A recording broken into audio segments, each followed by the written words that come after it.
साथ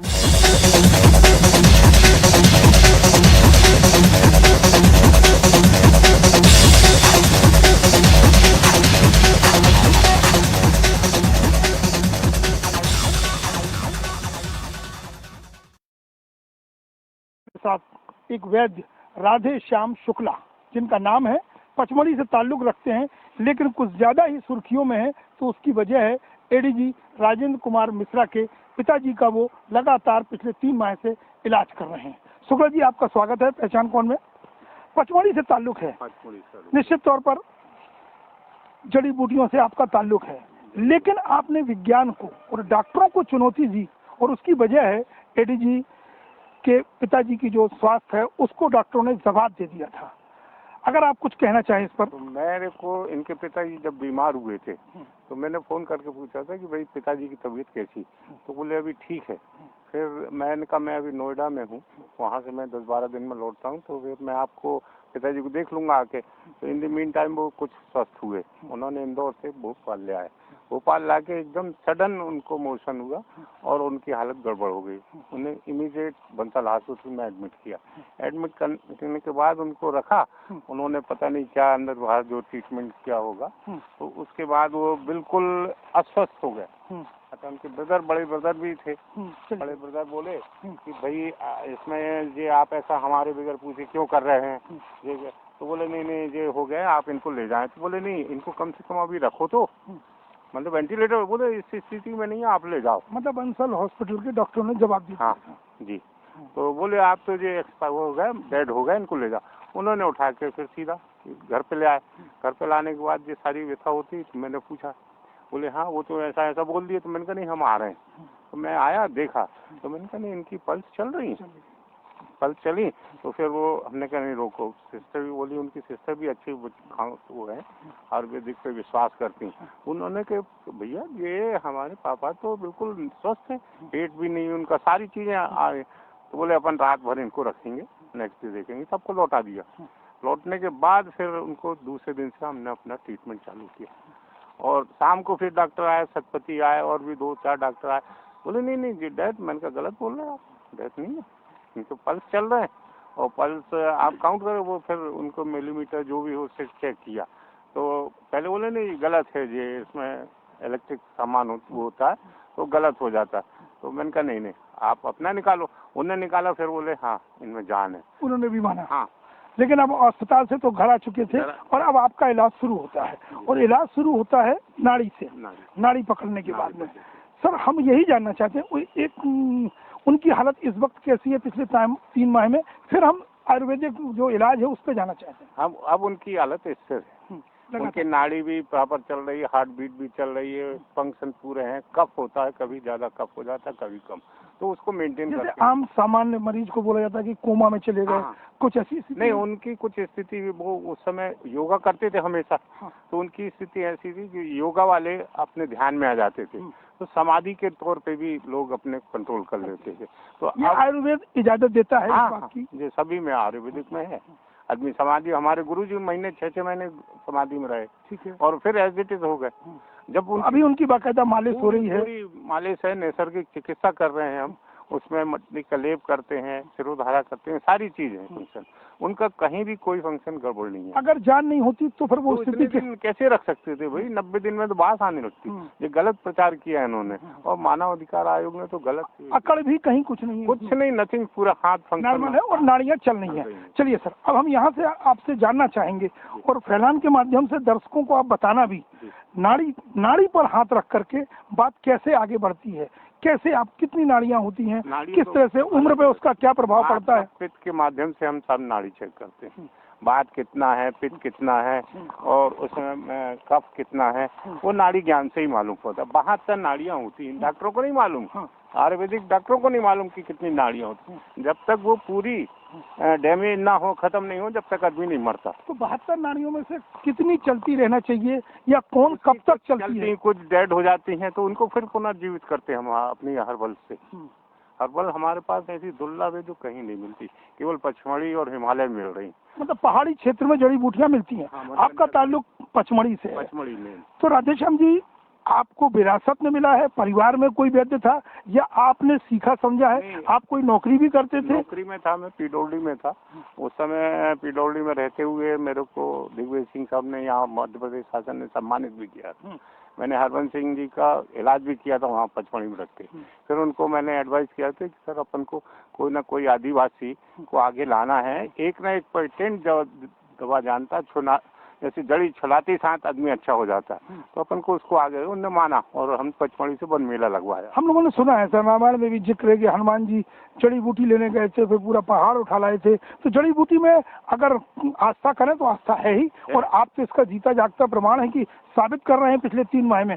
फिर वही जानना चाहता हूँ कि पहाड़ी वहाँ पर जड़ी बूटियों को कैसे पहचानते हैं, ये कैसे मालूम चलता है? इसका बड़ा ज्ञान है। देखिए, सब आयुर्वेदिक के डॉक्टर भी हर्बल्स को नहीं पहचानते, केवल लिखा हुआ वो उस हिसाब से देते। हाँ, जड़ी जानना है तो आपको आदिवासी और जो जानकार हैं उनसे संपर्क करना पड़ेगा आपको, और उसके गुण। अभी हमारे पास तो इतनी जड़ियां हैं कि हम उसके गुण नहीं पता कर पा रहे। जैसे जामुन है, जामुन डायबिटीज के लिए सबसे बेस्ट है, उसकी छिलका भी, उसकी पत्ती भी, उसका फल। स्टार्टिंग जिसको डायबिटीज है, यदि रेगुलर जामुन का पाउडर ले तो डायबिटीज खत्म। कैंसर का भी इलाज जड़ी कैंसर का तो मेन इलाज हम करते हैं, कैंसर और किडनी का, किसी भी तरह का कैंसर। लास्ट स्टेज वाले आते हैं हमारे पास जो एलोपैथिक में खत्म हो जाते हैं, भाई सेवा कर लो इनकी, वैसे लोग ठीक हैं आज भी। भोपाल में भी 3-4 लोग बल्लभवन में हैं, ठीक है। ऐसे कोई पेशेंट जो आज भी हैं, जैसे एक उदाहरण तो सामने ही है, हमारा श्यामाचरण शुक्ला जी का चपरासी था, एस.एन. मिश्रा भी उनको देख चुके थे, वो तो खत्म ही था, पर हमारी जड़ी से आज भी जीवित है वो। आज भी जीवित है? हाँ, क्या बात है। लेकिन सर, जैसे दूसरी जो जैसे आयुर्वेद है या एलोपैथिक है, यूनानी है, इन सब में अलग सबसे मतलब होम्योपैथिक, इनसे अलग आयुर्वेदिक कहाँ? आयुर्वेदिक में क्या है, जड़ियों का जो कॉम्बिनेशन होता है वो आयुर्वेदिक की दवाई भी बनाते हैं, कहीं होम्योपैथिक का अर्क भी निकालते हैं उन्हीं जड़ियों से। धीरे धीरे ऐसे बढ़ते जाता है, मगर हमने तो ओरिजिनल यूज करते हैं सब। जैसे ये जड़ी तो इसको ओरिजिनल यूज किया और इसका उपयोग किया, तो प्रत्यक्ष इसका आपको मिल जाएगा। ऐसी चीजें हैं अब हर जगह जो हैं, पूरी जड़ियाँ हैं, कोई भी पौधा ऐसा नहीं है जो उपयोगी ना हो। पहचानना है, माने जो पहचान कौन हमारा कार्यक्रम है तो वो सारी चीज में आ जाएगा। तो सर, आदिवासियों का आपने जिक्र किया है, आदिवासी ज्यादा उनकी पहली नजर वो समझते हैं या एक आम आदमी? आदिवासी जड़ी का नाम जानते हैं मगर उपयोगिता बहुत कम जानते हैं। तो ये फिर कहाँ से सर, वेद में, हमारे शास्त्र में, या फिर इसके अलावा? हमने तो अध्ययन किया है उसका, शास्त्र भी किया, प्रैक्टिकल भी किया, सब चीज लेके हमने किया है कि कौन सी जड़ी किस काम आती है। और प्रैक्टिकल में तो अनुभव हो जाता है कि भैया आपको इस जड़ी से अच्छी, जैसे हमारे पास एक जड़ी है वेंटिलेटर का काम करती, यदि आपकी पलंग पर रख दिया तो कभी अटैक नहीं आएगा, कभी डेथ नहीं होगी आपकी। हाँ, ऐसी दुर्लभ चीजें हैं। और संजीवनी जैसी बूटी तो हम अपने कैंसर में उपयोग करते हैं, थैलेसीमिया में। इसको तो लोगों ने अहमदाबाद में सारे टाटा वालों ने भी चेक कर चुके हैं उसमें लैब में, तो ये सारी चीज का इसका रिजल्ट अच्छा आता है। और पचमढ़ी में पहाड़ों की मिल रही हो। सर, आप दिग्विजय सिंह के भी संपर्क में थे। सरकारी स्तर पर आयुर्वेद को बढ़ावा देने के लिए मध्य प्रदेश में क्या किया गया? बाबा रामदेव का नाम तो खूब चर्चा में है और भी वैद्य चर्चा में है। मध्य प्रदेश में पचमढ़ी के होते हुए जहाँ से वैद्य लगातार वहाँ संपर्क में आते हैं, भोपाल में एक मेला भी लगता है, कई सालों से लग रहा है। 3 वन मेले में आए यहाँ। हमने हरबंस सिंह जी को बोला भाई ये आप प्रोडक्ट बना के बेच रहे हैं तो इसमें लोग एलोपैथिक भी मिलाते हैं, लोग को जल्दी अच्छा होना, तो उन्होंने कहा नहीं, तो लोग खाते नहीं है कि नहीं हम अच्छे नहीं हो रहा, इसलिए 2-4 बार तक देते। पहले मैं ऐसा फ्री बांटा करता था कैंसर की दवा, वो बहुत दुर्लभ थी, तो लोग 1-आध हफ्ते खाए, उनने अच्छे हो जाए। तो मैंने कहा कैंसर की बीमारी 1 हफ्ते में ठीक नहीं होती। लेकिन फ्री की दवा भी तो सर असर नहीं करती ना, आदमी उसको समझता नहीं। फ्री में बांटा था, तो लोगों ने मेरे को सलाह दी नहीं आप कुछ नॉमिनल चार्ज लो। हाँ, नॉमिनल होना चाहिए। हाँ, तो फिर हमने उनको थोड़ा लिया और आज भगवान की कृपा है कि सब लोग अच्छे हो रहे हैं। सर, प्रमुख बीमारियां आपने डायबिटीज की बात की थी, माइग्रेन की भी होगी, अब कैंसर की भी है, कौन कौन सी बीमारियां हैं सर, और कितने दिन में आराम मिलता है? उसका क्या कोई उम्र का भी रहता है सर? उम्र का तैयार रहता है। उम्र जैसे अभी ये एजेड होगा तो थोड़ा समय लगता है, और यंग हो तो बड़ी जल्दी आता है। कौन कौन सी ऐसी गंभीर बीमारियां हैं जिनका इलाज संभव है? सब मेरे ख्याल से तो मैंने अभी तक कोई ऐसी बीमारी नहीं देखा जिसका इलाज। जैसे थोड़ा सा कुछ बीमारियां, कैंसर है, किडनी है, किडनी में लोग डायलिसिस पे जाते हैं और खराब कर देते हैं। तो किडनी का जरा भी इन्फेक्शन हो, आप हमारी हर्बल लीजिए, तुरंत ठीक हो जाती है। ठीक है, डायबिटीज का क्या इलाज है? अगर लोगों को घर घर डायबिटीज है? डायबिटीज तो क्या है, कई किस्म से होती है। चिंता से सबसे ज्यादा डायबिटीज हो रही लोगों को। मैक्सिमम लोगों को चिंता है, वो फिक्र रहती है, और खान पान पे भी ना हो, इसके लिए क्या खाना। आप त्रिफला एक सबसे बेस्ट, बात कप पित्त तीनों नॉर्मल है, घर पे बना लो, उसको ले, आपको 50% तो कोई बीमारी नहीं होगी। पेट साफ होगा, मतलब हर बीमारी पेट से आती है। तो जो इलाज आप करते हैं उसमें कहीं ना कहीं केंद्र बिंदु पेट रहता है। पेट मेन पेट। तो मैंने खान पान जो आपने कहा कि अगर वो दुरुस्त हो तो बीमारियां नहीं आएंगी। यदि आपका पेट साफ है, आपको एक्टिविटी, आप तो अपने फ्रेश लगोगे। जब आपका मोशन फ्रेशर से आ जाएगा, आप दिन भर फ्रेश रहोगे, आपको बीमारी। डायबिटीज के लिए क्या सर, क्या इलाज है? कहते हैं कि डायबिटीज अपने आप में एक ऐसी बीमारी है कि वो कई बीमारियों का रास्ता खोल देती है। लोग मानते हैं कि स्लो पॉइजन है, मगर डायबिटीज क्योर होती है, इसमें टाइम लगता है। और सर कैसे इलाज है? हमारा हर्बल्स देते हैं हम उसको, हमारी एक जड़ी बांध लें, आपको डायबिटीज के उसके रिजल्ट मालूम पड़ने लगेंगे। तो कैंसर को लेकर के सर? कैंसर के तो कई प्रकार के कैंसर होते हैं, तो उसके लिए अलग अलग हम ये दवाइयाँ देते हैं।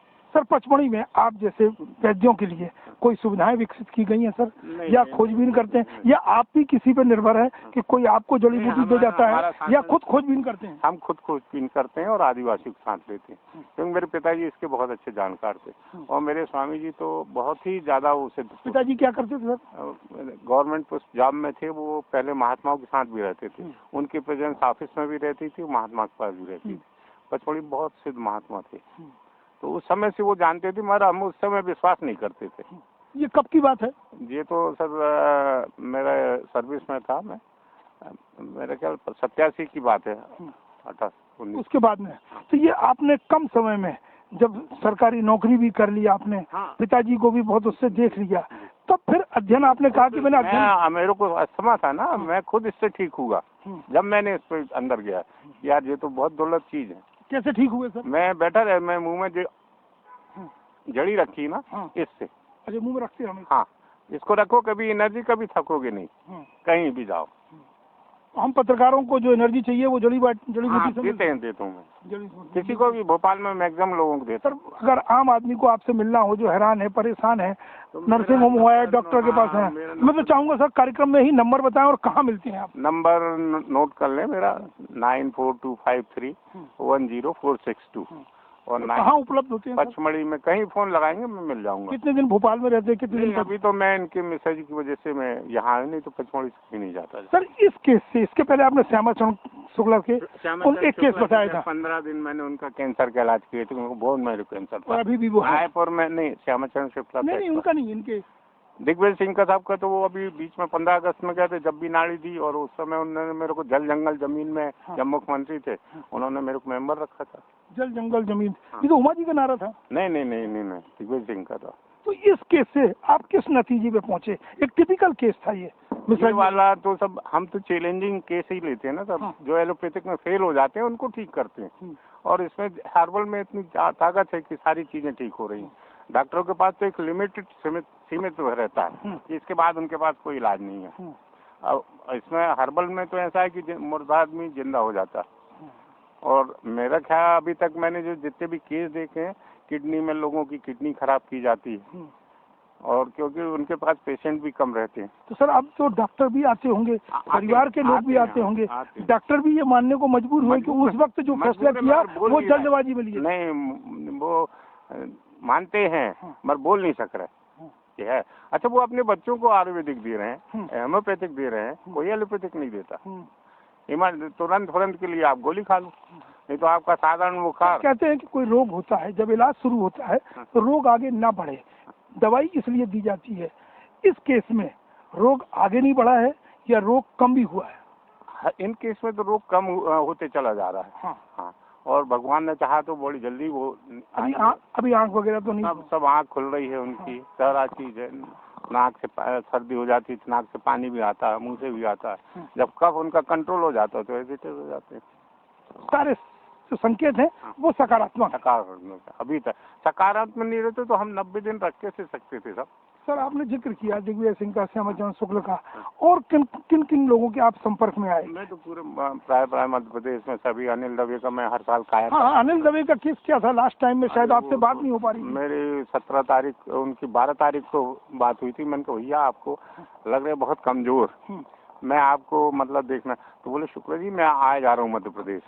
12 मई की बात है मेरी, और 17 में उनको निपटा दिया गया। साथ में निपटा दिया गया मतलब एक्सपायर हो गया, उनको मान लिया गया। हाँ। उनकी कौन सी बीमारी थी जिसका आप इलाज कर रहे थे? उनको तो बहुत सी बीमारी, कमजोरी अचानक आई थी? नहीं, निमोनिया उनका बिगड़ गया था। हाँ। फिर ठीक हुआ। हाँ। उसके बाद फिर आगे उनको डाइट पे भी मैंने बोला था कि भैया थोड़ा सा डाइट कंट्रोल करो, इसमें बहुत नहीं, डाइट तो कंट्रोल है, हम लोग तो उनके साथ बैठते थे। नहीं, मैं तो हमेशा उनके साथ और उनको बोलता था ये नहीं खाओगे वो नहीं खाओगे। चावल खाते थे हाँ। लेकिन वो अलग तरह के चावल खाते? नहीं, मैं उनको ऑर्गेनिक खाने को अलग खाते थे। हाँ, बाद में किया था। हाँ, हम लोग साथ में बैठ के हाँ। वही चावल खाते थे। शायद वो आपकी सलाह थी। बहुत सज्जन है। तो उनकी बीमारी कैसे पकड़ी थी सर? कब संपर्क में वो आए थे? तो 18-20 साल हो गए थे उनके साथ। मैं हर साल उनकी कायाकल्प करता था। कैसे कायाकल्प क्या होता है सर? इसमें बाथ से नहाना है, मट्टी का लेप करना है, मसाज मालिश करना है, सिरोधारा करना है, ये सब हम अपने स्तर से करते थे। और इससे उनको साल भर वो खुद बोलते थे कि यार मेरा बदन ऐसा हो गया रुई जैसा, सॉफ्ट बिल्कुल। हाँ बिल्कुल। और बहुत मस्त रहते थे जब वो संघ कार्यालय में रहते थे, नदी के घर में। हाँ, संघ कार्यालय में। तब की बात है जब ये 2003-4 की बात? हाँ, बहुत लगातार उनके संपर्क में रहे। राम माधव के संपर्क में थे सबके। राम माधव से भी मुलाकात बहुत अच्छी। वो विश्वास करते हैं? हाँ, बिल्कुल करते हैं। वजह क्या है सर लोगों का विश्वास को इसमें अब आगे बढ़ाने का? पता नहीं क्यों है, कैसे नहीं हो रहा, मगर कर रहे थे। अनिल दवे रहते तो ये इसको तो बहुत आगे बढ़ा देते। सर एक चीज और समझाइए, एलोपैथिक में कहते हैं कि जितनी जल्दी हो सकता है सबसे पहले उससे आराम मिलता है। नहीं तो आयुर्वेद के बाद आयुर्वेद और होम्योपैथिक, ये इनमें कहते हैं कि समय ज्यादा लगता है, तो उसकी वजह क्या है? क्या जड़ से जाता है रोग? इसमें जड़ से, जड़ी बूटी नाम ही दिया, जड़ से खत्म करने वाली बूटी। कोई भी रोग को जड़ से खत्म करने, वेदों में है ये, वैदिक नीति से ही सब है। एक आम आदमी को अगर रोग से बचना है तो आपने कहा त्रिफला का 1 चम्मच अपने घर में बनाइए। मैंने उसमें क्या क्या होना चाहिए? साधारण रखें, जैसे आंवला, हरा बहेरा आंवला, इनका क्या रेशो होना चाहिए? इसके कुछ रेशो बराबर का, जहां आपको पानी की स्थिति नहीं मालूम, जैसे भोपाल है 1-2-4 का होना चाहिए, कैल्शियम की कमी। हाँ, भोपाल में कमी है। हाँ, तो इसमें आंवला 4 लेना चाहिए, 1-2-4। इस तरह से हर आदमी बना सकता है। च्यवनप्राश भी लोग खाते हैं? अरे च्यवनप्राश तो आप कभी हमारा खाना जाओ, अमृत, हमारा बचता ही नहीं। हम तो आपके संपर्क में आ गए। हाँ। ये अपना ये निकल रहा है सर पेट। वो सब हो जाए। तो अभी तो नहीं कहूँगा, अभी तो मैं अब इसीलिए आया हूँ कि आपने अपना अमूल्य समय दिया, यही इसके लिए ही मैं आपका शुक्रिया अदा करूंगा। लेकिन एक पेशेंट के तौर पे आपके पास आऊंगा। लेकिन मैं फिर जानना चाहता हूँ, एक आम आदमी को स्वस्थ रहना है तो सुनिए सर, उसमें योग की बात होती है, ध्यान की बात होती है, कसरत की बात होती है, लोग जिम जाते हैं। आप युवा हो या उम्र दराज हो, क्या सलाह देंगे, किस तरह से फिट रह सकते? मैं खुद 38 साल का हूँ, मेरे को कहीं कोई जी, मैं आज भी जंगल जाता हूँ और दिन भर लोगों को देखता रहता हूँ यहाँ भी। मगर मेरा है कि आप त्रिफला खाएं, और एक हमारा पाचन चूर्ण है, छोटी हर पे बनाते हैं, उसको खाएं, कभी वो नहीं हो। प्रेशर से आपको जब जिस दिन लैट्रिन हो गई आप दिन भर फ्रेश रहेंगे, नहीं तो आलसी रहेंगे ऐसा कुछ। एक आम तौर पर कुछ रोग जैसे वो पाइल्स हो जाती है, उसके लिए इसी वजह से होती, पेट साफ नहीं रहता, उसके लिए क्या करना चाहिए? है मेरे पास तो बहुत ही गारंटेड है उनकी दवाइयाँ, हर्बल है।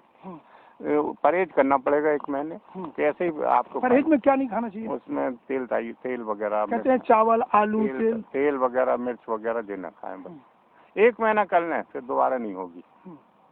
कोई ऑपरेशन की जरूरत नहीं, कहीं नहीं, किसी को नहीं। सर फिर मैं वही लौट के आ रहा हूँ, एक आम आदमी को आप क्या संदेश देंगे कि वो स्वस्थ रहना है? अगर रहना है तो एक तो दिनचर्या में चेंज कर ले, वो अपनी दिनचर्या में जैसे सुबह उठे, जो मॉर्निंग वॉक कहते हैं वो सबसे अच्छा है सर। और उसको खान पान में सबसे ज्यादा वो रखना चाहिए सर, सादा जीवन, उच्च विचार, सादा जीवन। इसके अलावा और खाना कब खाना चाहिए, सोना कब चाहिए? मैं चाहूँगा थोड़ा सा विस्तार से बताइए बैद जी। समय पे खा लें तो ज्यादा बेटर है, नहीं थोड़ा थोड़ा लें, क्योंकि समय जैसे आप खा रहे हैं, कहीं फंस गए तो आप खा रहे हैं 2 बजे 3 बजे, फिर सुबह उठे तो वो डाइजेशन प्रॉपर नहीं होता, इसलिए त्रिफला ले लेना चाहिए कि रात में आप सो रहे हैं तो पूरा आपका जो दिन भर का जो माल वो है वो सारा साफ हो जाएगा। महिलाओं और पुरुष के लिए कोई अलग क्राइटेरिया है? नहीं, कोई त्रिफला सबसे बेस्ट। आजकल कुछ रोग बच्चों को जन्मजात हो रहे हैं सर, डायबिटीज भी कहते हैं कि ये सब क्या वो डायबिटीज नहीं, जितने भी सिजरी से बच्चे हो रहे हैं ना, ये हमेशा बीमारी रहते हैं। जो पहले नेचुरल उसमें हम दे रहे हैं जड़ियाँ, नेचुरल डिलीवरी होती है, मगर डॉक्टर लोग डरा देते हैं। आपको विद इन 5 मिनट में डिलीवरी हो जाएगी नॉर्मल, केवल जड़ी पकड़ना। पेन आया विद इन 5 मिनट में, है मेरे पास सारी जड़ी। तो वैद्य जी हम तो चाहेंगे कि इस वक्त आप मतलब भोपाल के लोगों के लिए समय दें तो लोग आपसे मिल सके, कोई ऐसा ठिकाना भोपाल में बना लीजिए कि जिससे लोग आपके संपर्क में, भाई महीने में 1 दिन हो 2 दिन हो, लोग यहाँ से उत्तराखंड जाते हैं या जम्मू कश्मीर जा रहे हैं, हिमालय की बात प्रदेश जाते हैं, हिमाचल प्रदेश, वो धर्मशाला में, वो सारे लोग मेरे पास लौट के आ रहे हैं कैंसर के। मेरे पेशेंट पोखरनी में है, टिमरनी में है, अभी भी ठीक है कैंसर। लेकिन सर हर विधा हर चीज के डुप्लीकेट तैयार हो जाते हैं। ये आयुर्वेद को लेकर के बाबा रामदेव का क्या योगदान है सर? बड़ा चर्चा है सर, टीवी में देखो, घर में देखो। ज्यादा मेरा धंधा कर दिया। पहले वो जड़ी मतलब जो ओरिजिनल जड़ी है उसमें भी मिलावट होने लगी। नहीं तो हर्बल कोई भी ले कभी नुकसान नहीं करेगी आपको। आपका आदर्श आपके पिताजी हैं या आपने अध्ययन के दौरान किसी और को भी? पिताजी हैं और दूसरा मेरे स्वामी जी। स्वामी जी का थोड़ा बताएंगे सर? स्वामी जी हमारे जंगल में रहते थे, तो वेदांत थे। हाँ, उन्होंने समाधि ले ली कांजी पेट में, पनार पानी में रहते थे। और वो हम लोग ने दीक्षा ली थी, तो उनका तो ये था कि जहाँ तक उनकी आवाज आए वहाँ तक शेर नहीं आ सकता। और जहाँ भी वो खड़े रहे तो जो कहाँ रहते थे वहीं पचमढ़ी पानी में अंदर।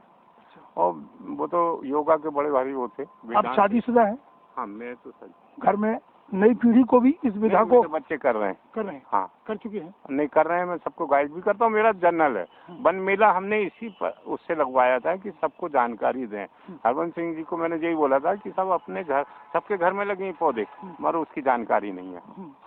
सबके घर में है। हाँ। एक आम तौर पर आम आदमी के घर में जैसे तुलसी होती है या अमरूद का पेड़ है या कुछ फूल होते हैं, इनमें क्या घर में रखें आप? एक सिताब और एक तुलसी। इसमें पहला क्या बताया आपने?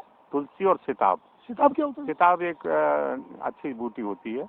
उससे नजर वगैरह, सर्दी जुकाम बच्चों को जरा भी कुछ हो वो पूरा खत्म हो जाता है। वो उससे ये मान्यता है कि उसके रहने से घर पे कोई बाधा नहीं आती। हाँ, जैसे तुलसी रोकती है ऐसी सिताब रोकता है। आदिवासियों के यहाँ कभी सिताब सामने देखेंगे, पीछे तुलसी रहेगी। ये बहुत पुरानी विधि से चली है। देखिए, आप नौकरी पेशा वाले रहे, बिना शिक्षा के कुछ संभव नहीं है। इस विधा को आम लोगों तक पहुँचाने, जागरूक करने के लिए शिक्षा जो है, जो भी इसको देना चाहिए। मैं तो जो खुशीराम जी के है ना, वहाँ कॉलेज में प्रिंसिपल साहब से भी मेरे को बोल रहे थे। मैंने कहा आप भेजें, हम पचमढ़ी में सबको बताएंगे कि ये जड़ी ये काम आती है। आपके जो पीजी कर रहे हैं स्टूडेंट, उनको पौधों की जानकारी नहीं है। आपने जितना ज्ञान दिया है और जितनी जड़ी देखी, मैं तो ऐसी चीजें बताऊंगा जो देख के आश्चर्यचकित हो जाएंगे। हाँ। तो आपने सर बड़े बड़े नेताओं के संपर्क में कभी कहा नहीं सर कि इसकी क्लास लगना चाहिए, इसको पाठ्यक्रम में शामिल करें? हाँ, कर रहे थे। जो ज्यादा इंटरेस्ट लिया वो बेचारे रहे नहीं, जैसे अनिल दवे का था। अच्छा, खड़े थे जो MD लघु वनोपज, उन्होंने बहुत इंटरेस्ट लिया, उन्हीं ने इसे बढ़ाया। हरबंस सिंह और खरे साहब ने, उनने आयुर्वेद हर्बल्स को सबसे ज्यादा यहाँ बढ़ाया। मेरे को भी उनने बोला था कि आप संजीवनी में बैठे। मैंने कहा नहीं सर, मेरे को टाइम नहीं है, वहीं रहता हूँ मैं। चलिए सर, राधेश्याम जी, कोई और महत्वपूर्ण बात जो मैं नहीं पूछ पा रहा हूँ और एक आम आदमी तक वो बात पहुँचना चाहिए? एक ये जनरल है कि लोगों को अपने सेहत अपनी मेंटेन करके, जरा भी कुछ हो, किसी को दाढ़ दर्द हुआ तो ये जड़ी रखी, इसको रख लें। ये जड़ी तो हमारी ऐसी एनर्जिक है कि आप दिन भर काम करेंगे, थकेंगे नहीं। मैं इस इंटरव्यू के बाद आपसे वो जड़ी चाहूंगा, अगर आपके पास हो। पैकेट दे दूंगा, गुड़िया को दिया था मैंने जी, और मैं तो खीसे में रखता हूँ। अभी इसको रखें, विद इन 5 मिनट में आपको अच्छा रेस्ट मिल जाएगा। हल्की कड़वी जरूर है। हाँ। नहीं, मुंह में रखे रहेंगे तो उसका बात। तो सर फिर भाई एक अंतिम संदेश जो आप देना चाहें, जिससे लोग आप तक पहुंचे, उनकी समस्या का समाधान हो सके या लोग जागरूक हो सके? नहीं, वो इसको आगे बढ़ाना है। सबके घरों में पौधे लगे हैं। मैं तो जानकारी दे देता हूँ, भैया जी पौधा है। मुझे लगता है कि पुरुष की तुलना में महिला इस काम को जल्दी क्योंकि वो घर में रहती है, तो वो इन चीजों कई महिला बिल्कुल सबको मालूम। वो दादा दादी, नाना नानी की कहानियों में कई चीजें आती थी। ये दादी माँ के नुस्खे में सारी चीजें हैं। ये खा लें वो खा लें।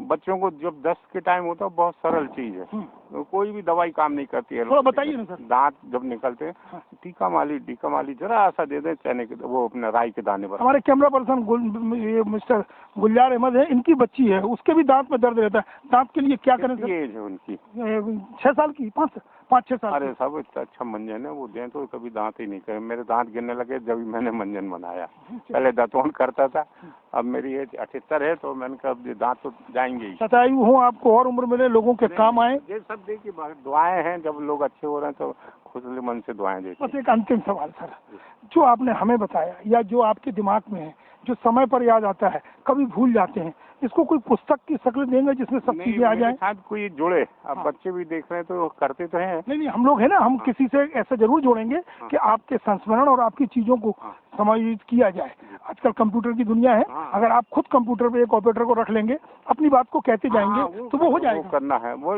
असल में क्या, भी जैसे मैं पचमढ़ी जाऊंगा तो वहाँ मेरे नागपुर के, जौलपुर के और बहुत राजस्थान के सारे लोग पेशेंट टाइम लेके बैठे हैं, तो मैंने कहा वहाँ लाइन लगी है। मेरा फिर निवेदन है सर कि भोपाल में जरूर आप महीने में कुछ घंटे ही सही, कुछ घंटे ही बिताएं, लेकिन भोपाल में जरूर बिताएं, जिससे लोगों को ये पता चल सके। शर्मा जी बोले कि हम कहीं व्यवस्था करा रहे हैं, आप 2 दिन यहाँ दीजिए। चलिए, तो हम शुक्रिया अदा करेंगे राधे श्याम जी, वैद्य राधे श्याम शुक्ला जी पचमढ़ी से, और चर्चा में आए हैं एडीजी राजेंद्र कुमार मिश्रा जी के पिताजी का जो इलाज कर रहे हैं पिछले 3 माह से।